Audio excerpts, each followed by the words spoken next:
So today we have some things to get put into the perennial bed. Honestly, it looks like we may have lost a lot of the columbines, but we're hoping to get some of them to survive and to get some other natives in the dirt here that will kind of help give it a ecosystem.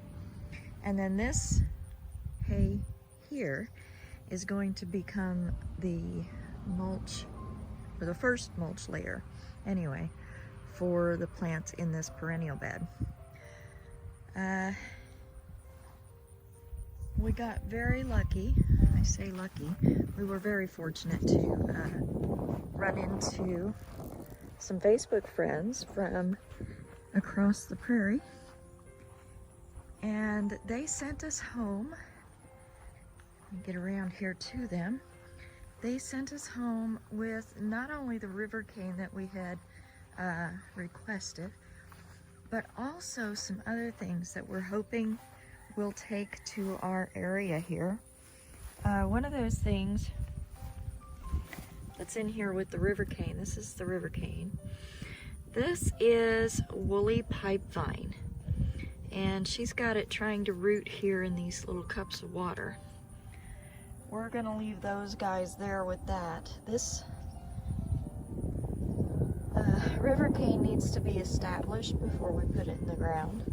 So we're keeping it very moist in this bucket here. And we're probably gonna keep it in this bucket at least until it gets some good growth on it, top and bottom. And we also got sent home with these beauties. Now they have suffered a little bit because we haven't gotten them in quite as fast as we wanted to into their future home. And this one kind of looks like it suffered more than the other one. But you can see down here in the very bottom, it's got some new growth in there. So that's very, very exciting.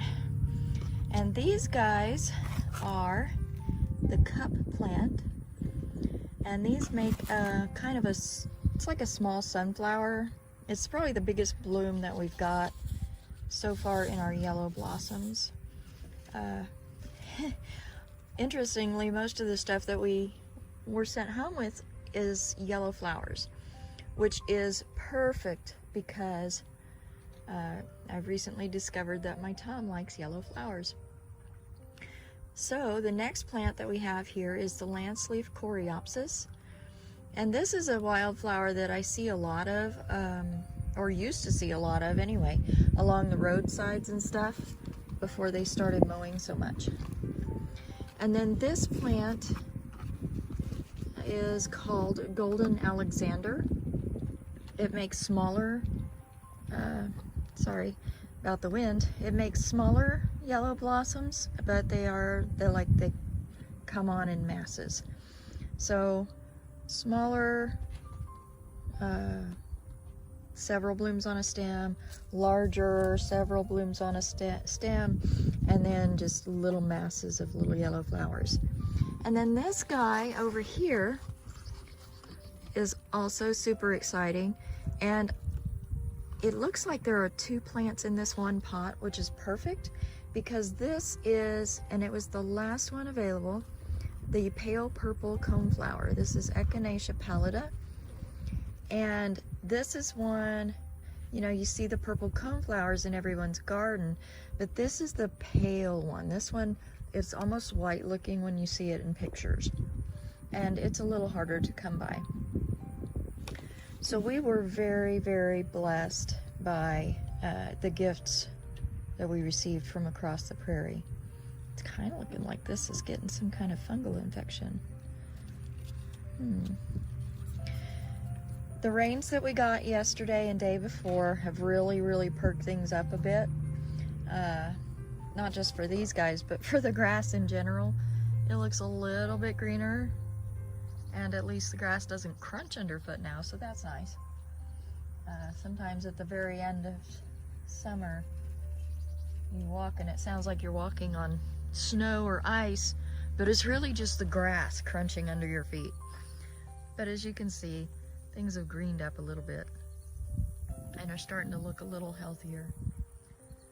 We won't have a lot of this green before November comes in and takes it all away after the big killing frost. You can see the garden looks quite different, and it's only going to get more and more different as we go. Oh, just about fell down. The other thing we want to do today is sow the radish seeds in this bed here, which the tomatoes have fallen over on.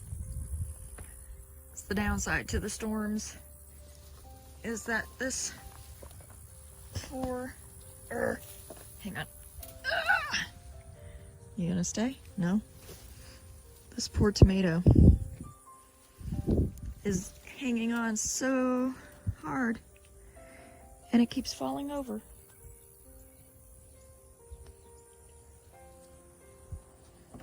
And there's our Tom. And I'm stuck in the tomato bush. Hang on, let me lay it over elsewise. I think this poor thing is done. Its roots are coming up out of the ground. Whew. We could probably save it. We could probably put some more dirt around it, but I think we're done. So we're gonna get the radish and lettuce and whatever other seeds we want to plant and put them in this bed today. And then I will go and get those plants that I just showed you into the ground in the perennial bed. Here we go. So here they all are, kind of lined up, the things that we want to put in this bed. I didn't include the mustard greens just by themselves, or the parsley yet, because I may put those somewhere else. But for now, I've got spinach, turnips, radishes, onions, carrots, lettuce, beets, and baby greens. And there are some mustards in the baby greens, but those will be harvested when they're really small still. So it's time to get to work.